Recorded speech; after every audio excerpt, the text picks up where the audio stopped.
Gacuplusers development di sini. Nah, di video ini saya akan bahas seberapa kuatkah Mai Rylak. Apakah dia sebenarnya lebih kuat dari seorang Yonko? Nah, mari kita basa-basi lagi, kita langsung saja. Wadaw.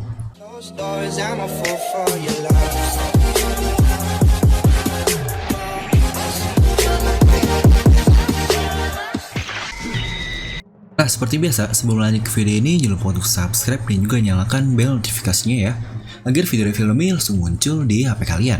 Serta pastikan kalian menonton video ini sampai habis, jadi tidak ada informasi yang miss dan juga yang terlewat. Nah, kali ini, lagi-lagi kita akan bahas berapa kuatkah suatu karakter di One Piece ini. Dan kali ini adalah salah satu karakter legenda kembali yang kekuatannya sudah tidak perlu diragukan, alias Silver Rylak. Yang dia sendiri sebenarnya mempunyai banyak sebutan, seperti The Dark King Rylak, tangan kanan sang raja bajak laut, dan wakil kapten bajak laut Gold Roger. Itu semua adalah epitet atau sebutan dari Rylak seorang diri. Dan lagi-lagi seperti biasa, di akhir akan saya berikan kemungkinan bounty dari Rylak ini. Dan pastinya kita akan bahas dulu pertemuan awal banget dari Rylak ini dengan Senchou kita, alias Luffy. Di situ diperkenalkan, Rylak ini adalah seorang tukang pelapis kapal, tepatnya di Sabondi Archipelago. Nah, awal dari perkataan Shaki ini saja menurut saya sudah sangat mencurigakan. Mungkin yang banyak juga tidak tahu, Shaki ini banyak yang memprediksikan dia mantan kru dari bajak laut Rocks. Dan dia pun kemungkinan adalah istri dari Rylak ini. Nah, di mana di Sabondi Archipelago itu konteksnya sedang membicarakan para Eleven Supernova. Tepatnya yang sampai ke Sabondi Archipelago bersama-sama. Dan situ Shaki berkata, kalian tidak perlu meragukan atau memikirkan tentang Rylak ini, karena dia 100 kali lebih kuat dari kalian semua.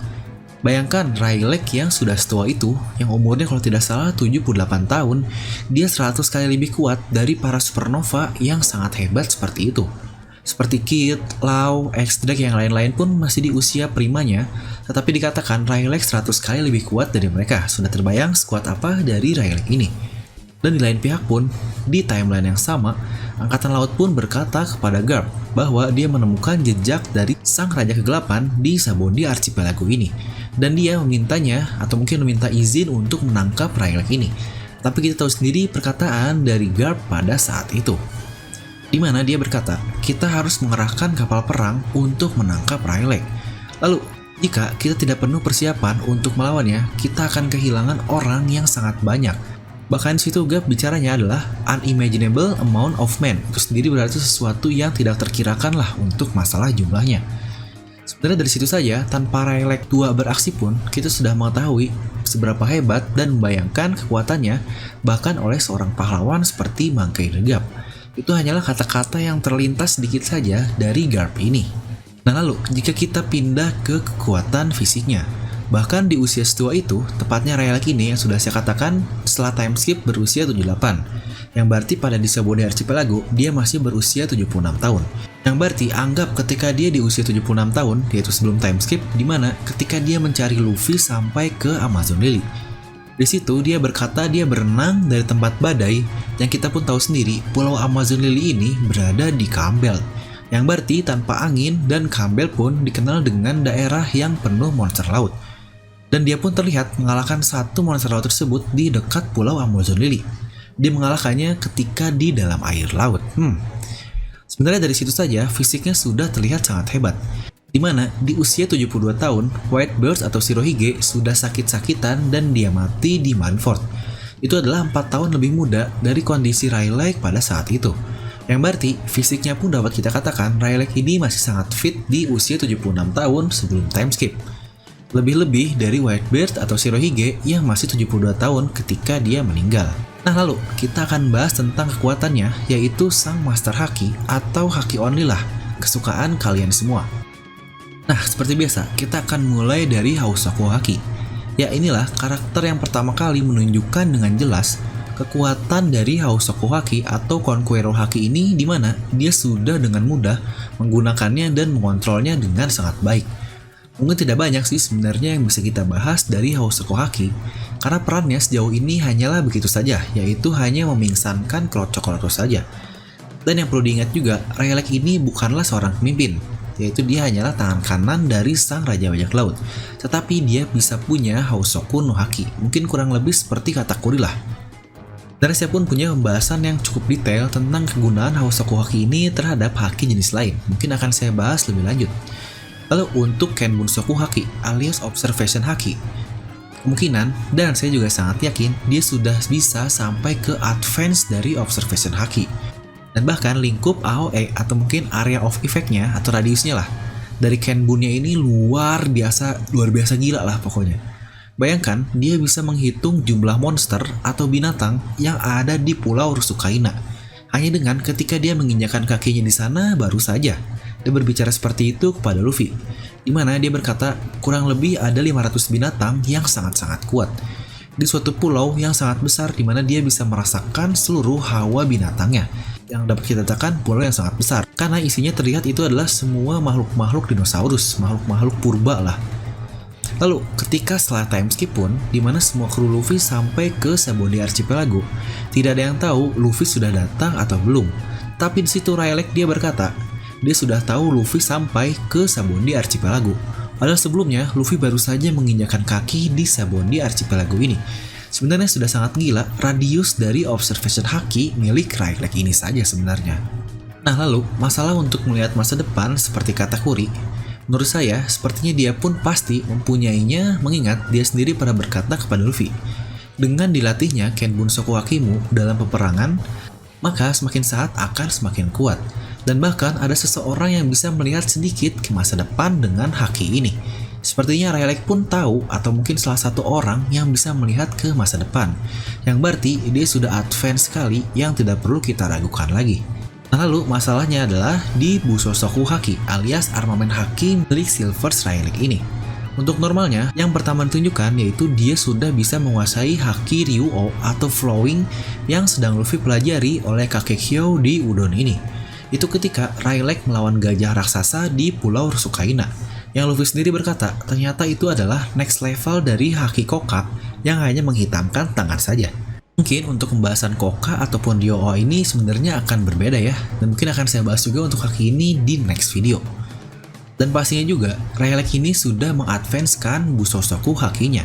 Terlihat di mana momen yang sama persis ketika Luffy melepas borgol leher buatan Queen ini sama dengan ketika Rayleigh melepas borgol leher milik Tenryubito yang digunakan kepada Keimi, tepatnya kepada dirinya juga sih sebelumnya. Dimana mungkin perbedaannya adalah Luffy melakukannya dengan tanpa sadar, dan Rayleigh dia melakukannya dengan sangat tenang sekali. Yang sudah pasti dapat kita pastikan Rayleigh ini sangat expert sekali dengan Busosoku Hakinya. Lalu mungkin cuma sekali saja kita melihat Rayleigh ini in action, yaitu ketika dia melawan Admiral Kizaru, dimana disitu dia bisa mengimbangi kecepatan dari Kizaru dan membelokkan tendangan dari Kizaru ini, yang notabene dia adalah seorang manusia cahaya. Bahkan dia pun beradu pedang dengan sang Kizaru ini. Tapi ingat, dimana saat mereka beradu pedang, yang bahkan tanpa terlihat pun buat kita Kizaru terkena sabetan, dimana akhirnya disitu Kizaru terluka di pipinya. Seperti itu adalah efek sabetan pedang dari Rayleigh ini. Mungkin awalnya tidak masuk akal, tapi setelah penjelasan tentang advance dari Busosoku Haki dan beberapa contoh lainnya itu menurut saya jadi cukup masuk akal. Serta kalian pun perlu mengingat lagi, Kizaru bahkan di arc Marineford pun dia tidak terluka sedikit pun loh, sampai akhir arc dari Marineford ini, dimana dia bertarung melawan Marco, melawan Whitebird, lalu dia juga menyerang Luffy dan yang lain-lain, tetapi dia tidaklah terluka sedikit pun. Tapi di sini dia hanya clash sebentar saja langsung terluka seperti itu. Sepertinya sudah cukup jelas yang Rayleigh lakukan itu adalah advance dari Busosoku Haki, dimana dia membuat pedang tidak terlihat yang bisa melukai Kizaru tanpa menyentuhnya. Mungkin itu kurang lebih mirip ketika Shirohige melawan Roger, di mana keduanya bahkan pedangnya tidak bersentuhan sama sekali, tetapi mengeluarkan efek yang luar biasa sampai seperti itu. Yang bahkan Rayleigh di situ dia berkata, jika dia masih muda, dia bisa saja dengan mudah menolong Luffy dan kawan-kawannya, lalu mengalahkan Kizaru. Sebenarnya dari situ saja sudah wadaw banget. Itu Admiral loh, dia bisa ngomong dengan semudah itu. Berarti sudah terbayangkan kekuatan dari Rayleigh ini. Sebenarnya saya sendiri pun cukup yakin dia pada saat itu pun lebih kuat dari Kizaru. Yaitu jika mereka berdua cukup serius untuk melanjutkan pertarungannya. Nah, mungkin yang pasti terlintas juga di pikiran kita adalah Jadi jika begitu, seberapa kuatkah Rylak saat ini? Dan saya pun seperti biasa akan memperkirakan bounty dari Rylak ini di belakang.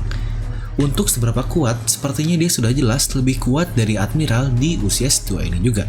Namun tidak tahu untuk fleet Admiral seperti Akainu ataupun Sengoku. Tapi menurut saya mereka masih setara dengan Akainu atau Sengoku ya. Dimana mereka pun sudah seseorang yang cukup tua, apalagi Sengoku. Nah, lalu jika kita bandingkan dengan Yonkou, mungkin usia Yonkou saat ini untuk Big Mom dan juga Kaido adalah di 60 tahunan, dimana Rylak berusia 78 tahun. Ya, saya pun masih cukup yakin Rylak dapat menahan imbang Yonkou seperti Kaido dan juga Big Mom di usia saat ini. Tapi, jika kita berbicara di masa prima dari Rylak ini, sebenarnya sudah tidak perlu diragukan lagi. Dia pasti masuk ke top 5 karakter terhebat di dunia One Piece pada masa primanya. Nah, lalu untuk masalah bounty, dia adalah sang raja kegelapan dan tangan kanan dari Raja Bajak Laut Goldie Roger. Jika Roger punya bounty sebesar 5,5 miliar berry, yang kita pun tidak tahu apakah itu bounty sudah dengan inflasi lain-lainnya, karena akan sangat licik. Dimana Shirahige dia baru mati 2 tahun yang lalu dengan bounty 5 miliar berry, dan Roger dia mati 24 tahun yang lalu dengan bounty 5,5 miliar berry. Jadi dalam pendapat saya itu semua sudah berdasarkan inflasi untuk hitungan duitnya, lebih tepatnya bounty-nya. Dan saya pun cukup yakin bounty Rylak ini sang tangan kanan yang kekuatannya 11-12 dengan Roger adalah 4 miliar berry.